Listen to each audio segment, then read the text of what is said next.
आंबेनळी घाटात वृद्ध महिलेचा मृतदेह, नातवाने आजीचा खून केल्याचा धक्कादायक प्रकार उघडकीस. महाबळेश्वर पोलादपूर मार्गावरील आंबेनळी घाटात काळ्या पिशवीत एका वृद्ध महिलेचा मृतदेह आढळून आल्याने खळबळ उडाली.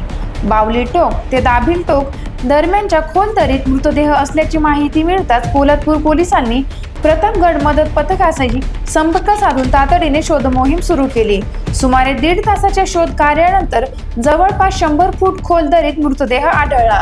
रेस्क्यू टीमने दोरखंड व तांत्रिक साहित्याच्या सहाय्याने अत्यंत धोकादायक परिस्थितीत दरीत उतरून तासाभराच्या प्रयत्नांनंतर मृतदेह सुरक्षितपणे बाहेर काढला. प्राथमिक तपासात अलिबाग येथील एका युवकाने स्वतःच्या आजीचाच खून करून मृतदेह घाटातील दरीत फेकल्याची धक्कादायक माहिती समोर आली असून पुढील तपास सातारा व रायगड पोलीस संयुक्तपणे करत आहेत.